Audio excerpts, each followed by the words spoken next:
આ વિડીયોમાં મારે તમને વાત કરવી છે કે નિર્જળા અગિયારસને કેમ ભીમ અગિયારસ કહેવાય છે, શું છે એનું મહત્વ।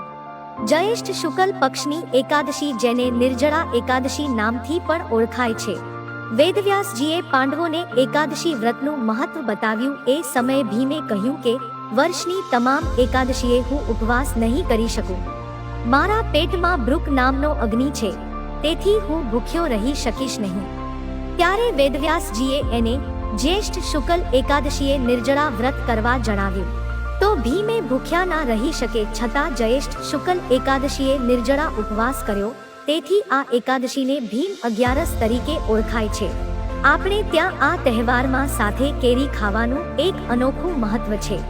આજે ભીમ અગિયારસના દિવસે ઘરે ઘરે રસપુરીનું જમણવાર થશે।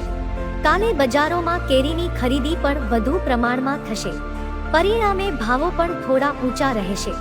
આપણે ત્યાં એક રિવાજ છે કે પરણેલી દીકરીને પ્રથમ ભીમ અગિયારસનો તહેવાર મનાવવા પિયર પક્ષે અચૂક તેડાવવાનો અને તે રિવાજ હજુ સુધી ચાલ્યો આવે છે।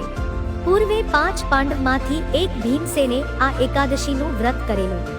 ભીમને એમ કહેવાયું કે તમારા તમામ સંકટ દૂર કરવા માટે ભગવાન વિષ્ણુની પૂજા કરી તેની પ્રાર્થના કરો। આ દિવસે આમ્રફળ એટલે કે કેરી ભગવાન વિષ્ણુને ધરવું, વિષ્ણુ સહસાનો પાઠ કરવો અને 12 અક્ષરનો મંત્ર 12 અક્ષર મંત્ર નમો ભગવતે વાસુદેવાય આ મૂળ મંત્રનો જાપ કરવો, એવું ભગવાન શ્રી કૃષ્ણએ ભીમને કહેલું।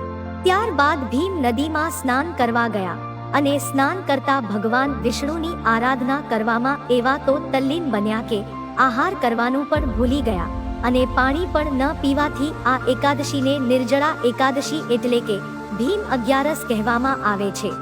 ભીમ અગિયારસે શું દાન કરવું જોઈએ તો કે ગૌદાન, ત્રદાન, વસ્ત્રદાન, ઋતુફળ, દૂધ, જળ વગેરેનું દાન કરવું અને બ્રાહ્મણ અને ભૂખ્યાને અન્નદાન કરવું। ભીમ અગિયારસનું વ્રત કેવી રીતે કરવું જોઈએ અને તેનાથી શું ફળ મળશે? જ્યેષ્ઠ શુક્લ એકાદશીએ સવારે સૂર્યોદય પહેલા સ્નાન કરીને દ્વાદશીના સૂર્યોદય સુધી નિર્જળા રહેવાનું એક વિધાન છે। આ પવિત્ર દિવસે શ્રી હરિ વિષ્ણુ ભગવાનની વિશેષ પૂજા અર્ચના કરવાની સાથે ઓમ નમો ભગવતે વાસુદેવાય મંત્રના જાપ પણ અતિ પુણ્યદાયક છે।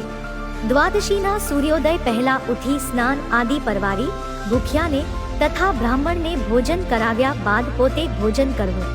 આ પ્રકારે વ્રત કરવાથી આપણા અંત સમય યમદૂત આપણાથી દૂર રહીને ભગવાનના પાર્ષદો વૈકુંઠમાં લઈ જઈ નિત્ય પ્રભુના ચરણમાં સ્થાન આપે છે।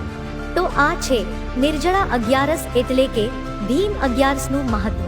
મિત્રો, ભીમ અગિયારસ નિમિત્તે તમને અને તમારા કુટુંબને હાર્દિક શુભકામનાઓ અને આ વિડીયો ગમ્યો હોય તો લાઈક અને શેર જરૂર કરજો।